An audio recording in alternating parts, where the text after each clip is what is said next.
The story begins on the sun-soaked shores of a mysterious island, with a woman awakening to find herself all alone with no knowledge of how she got there. It will be revealed a little later that her name is Chase. But for now, she clutches the shell she woke up with and blows into it. As the camera pans out and shows the island from above, it is revealed that there are several other people lying unconscious on the shore. Almost immediately after blowing her shell, she sees a red-haired woman a few meters away, approaching her. She runs to the woman and notices that she is wearing exactly the same clothes as her, olive green cargo trousers with a white buttoned shirt. The two women begin conversing with each other, but the redhead seems confrontational from the get-go. However, she can't remember who she is either. But just as Chase woke up with a shell nearby her, the redhead woke up with a knife. Unsheathing it, she threatens Chase, making it clear that she does not trust anyone so readily. Chase tries to de-escalate the situation by slowly lowering her shell and asking the redhead to do similarly with her weapon. However, when the redhead refuses, Chase disarms her with surprising agility. Just as the redhead begins to question Chase's agility, a black is seen running towards them. The redhead quickly throws the sheath of the knife towards Chase so as not to be seen with a weapon.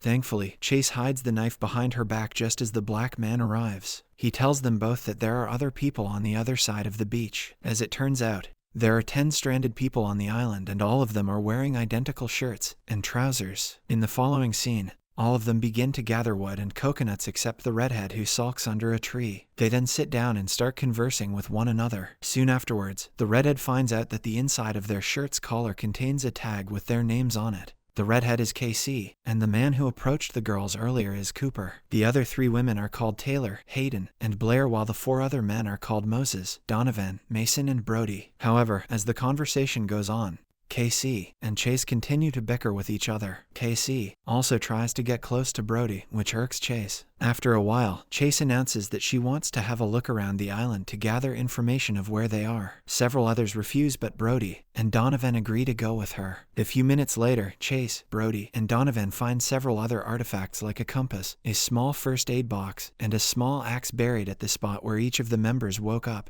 Chase buckles the knife that KC was holding to her belt while Brody packs everything else in his shirt. He then suggests they find fresh water and shelter, and Chase agrees. However, Donovan decides to return to the others. Back at the camp, Cooper, Moses, Taylor, and Blair play a game while KC stays close by but on her own. Cooper asks the others to tell them the first thing that pops into their head when he says random words. Although KC doesn't join the game, but when Cooper says mother, she curiously whispers children to herself. This subconscious motherly instinct may indicate why she is so withdrawn and untrusting of others at the moment. On the other hand, Hayden starts a conversation with Mason, who is trying to ignite a fire through a chipped piece of bottle glass. Curiously, Hayden describes other members as basic people who are just looking to band together through sexual preference. On top of that, she describes herself as an intellectual who judges people silently. A bewildered Mason watches on as she grabs another shard of glass and quickly ignites a fire, something that he couldn't achieve. After a while, Cooper and Moses begin to draw a large help sign on the beach while Taylor lounges on the shore. It is obvious that Taylor doesn't like getting her hands dirty by working like the others. However, she notices something buried near her and digs it out of the sand. It is a book titled The Mysterious Island. Unfortunately, Taylor barely looks at the book and tosses it away. KC is still sitting alone nearby, and her mood further deteriorates when Donovan arrives back alone.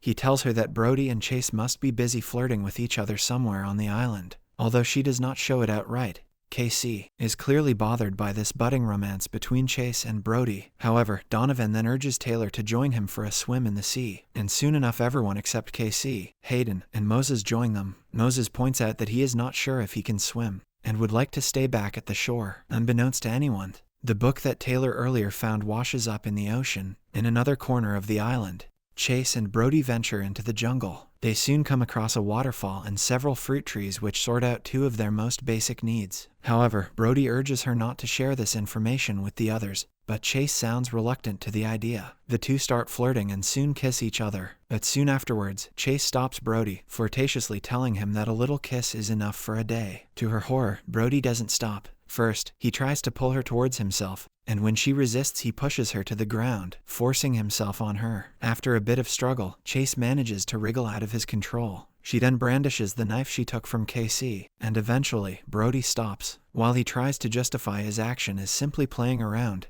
Chase runs away. Back at the camp, the other members are having a good time, swimming in the sea. But soon afterwards, a shark suddenly appears near them, and in their panic, the group splits into two. Blair, Mason, and Donovan get caught in a high tide and are dragged further into the sea. A previously reluctant Moses runs to the rescue and jumps into the sea without hesitation. However, it is too late as the shark attacks and kills Donovan in a blink. Moses manages to drag a panicked Taylor and Mason to the shore. A little while later, Brody manages to find his way back to the group. Relieved not to see Chase with the others, he excitedly shows them the stuff he, Chase, and Donovan found. He is soon informed that Donovan was killed in a shark attack. However, before he can say anything in response, KC stands up and starts her rant against Chase. She points out that Chase suspiciously knows exactly where all the goods are and announces that there is something shady with her. This talk of Chase gets Brody nervous, and he tries to change the topic by urging everyone to move further down the beach. There are a bunch of rocks nearby that would shield them from the wind. Reluctantly, everyone else follows him to the new spot.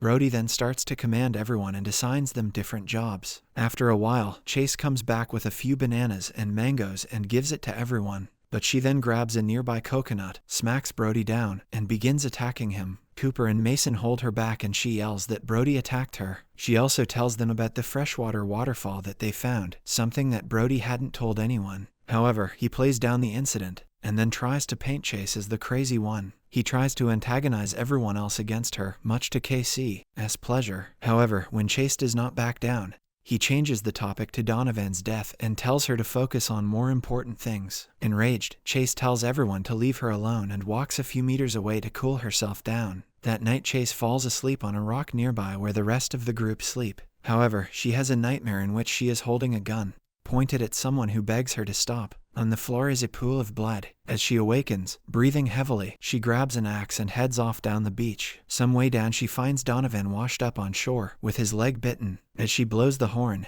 the rest of the cohorts arrive and hoist him up, hurrying across the beach with him. Following this, Chase sits alone wondering what is happening around her. But soon she is joined by Brody, who tells her he wants to apologize for his actions earlier. However, his apology is only half sincere, as he still maintains that what he did was not a big deal. Before leaving, he tells Chase that the rest of the members are having a meeting soon. After the day's events, all of them gather together and discuss their future plans. Donovan is gravely injured but alive. Brody suggests moving inland so that they can be near fresh water and shelter to protect them from the environment. It is clear that he does not believe they will be rescued. On the other hand, Cooper argues against moving inland. He suggests they take turns to look after Donovan and keep the fire going while others search for resources. As the group discusses their options, Chase tells them all she wants to leave the island completely, but her point is quickly interrupted by Brody and KC, who ask her how she knows they can get off the island. It is then that Chase reveals that earlier that day Mason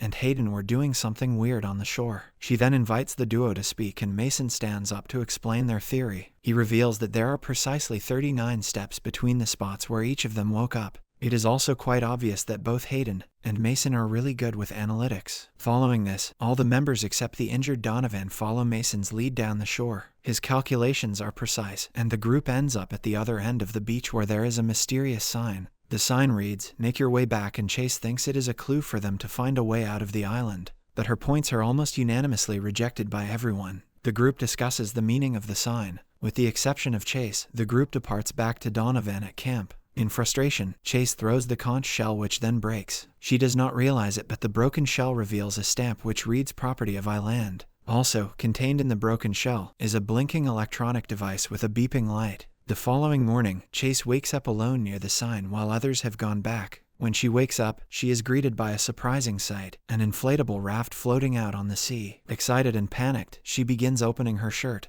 and shoes. Unfortunately, she steps on a broken shard of glass, which cuts the sole of her leg. However, she still hurriedly gets into the water and swims towards the raft. But the trail of blood coming out of her leg attracts a shark towards her. Just as the shark is about to attack her, she manages to pull herself into the raft. On the raft, she finds 2 bags of first aid kits, a paddle, and a brown bag with a few bullets in it. Following this, she paddles the raft to the shore and then drags it to land. There she decides to hide it behind the bushes and not inform anyone for the moment. As she heads back to the Como, she meets Brody making a fire. She gives him a cold shoulder before he and KC leave to gather food and supplies towards the waterfall. When the two are gone, Chase looks for a moment until she is completely alone. Then she hides the 2 suitcases in a small hole. One of the suitcases contains a lot of life-saving medicine, like morphine that Chase takes. The other one has a smaller case inside which does not open. Nonetheless, Chase hides both the suitcases and goes to the others. Along the way, she meets Cooper, who shares his hatred for Brody. Just like Chase, Cooper also thinks that Brody's main aim is to gain power and not to get off the island.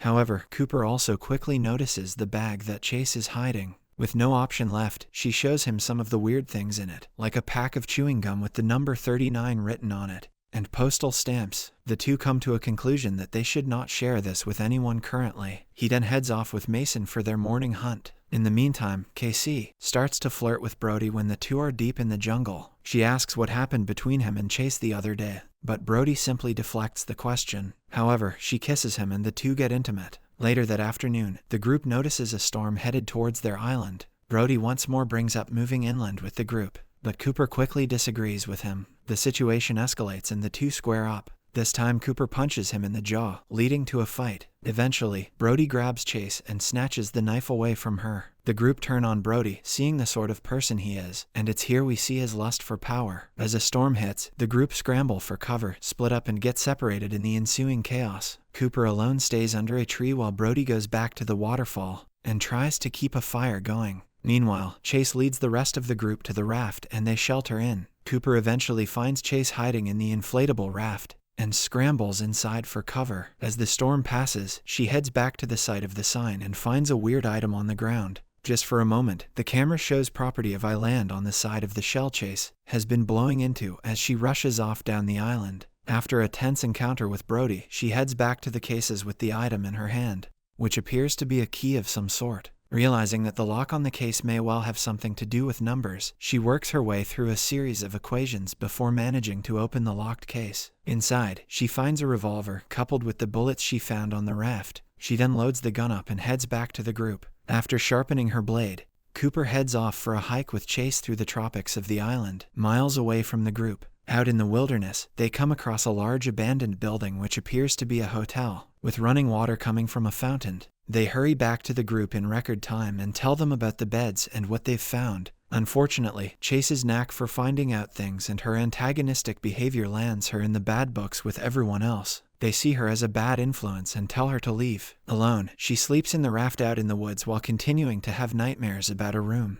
and blood dripping on the floor. Grabbing her from the raft in the morning, the group drag her to the beach where they find Brody stabbed in the stomach with her knife. As she blacks out, she awakens inside a strange, futuristic room lying on a bed. In the following scene, Chase awakens to a nurse standing over her. Panicking, she mentions the island but is met with a blank expression before she blacks out once more. She awakens a little bit later to find a physician, Dr. Conrad, standing over her. He tells her the paralysis she's experiencing is really just a magnetic field to help keep the prison population under wraps. After freeing her from her restraints, he rushes out of the room and leaves her stuck in the room. Guards arrive with guns soon after and tell her to follow them. She is then brought before someone named Warden Wells. He tells her about the new experiments they've been doing. She asks why she's in prison, but he turns the questions around to the island itself. It turns out she wasn't really there, and the island was all just a simulation. Leaving her to stew over his words, she fights off two guards effortlessly before knocking one of them into the chair she awoke in.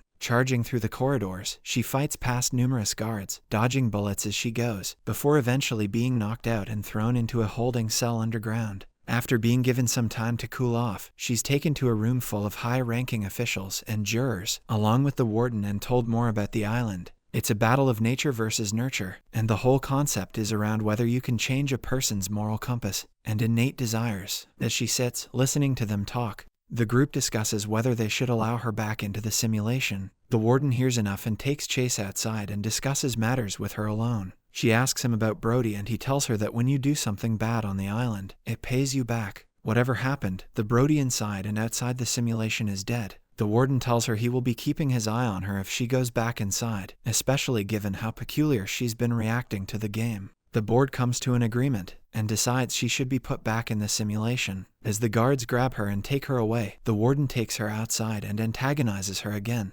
this time with a noose around her neck. Despite a valiant effort to fight them off, Chase is eventually electrocuted with tasers and knocked out, bloodied and bruised. After a cryptic talk with another physician, Dr. Wiss, who talks to her about the island. She manages to escape capture. She hurries across to another area of the facility where she finds a control center full of scientists and guards. The 9 other islanders are floating in tanks while dressed in a strange cocoon-like suit. It's here the warden finds her again, sneering and informing her that none of them have a chance in the game if he has anything to say about it. As he tells the guards to light her up, the game begins again. In the following scene, Chase returns to the beach, tied up while the group discusses what to do about her following Brody's murder. Still tied up, she tells the others what she experienced with the warden, but no one believes her. She warns them it's going to get worse, leading KC to ask her if she's got any proof. Unfortunately, it does get worse quite quickly too, as Hayden has a vision about stabbing a man in a car numerous times, crossing him off a kill list.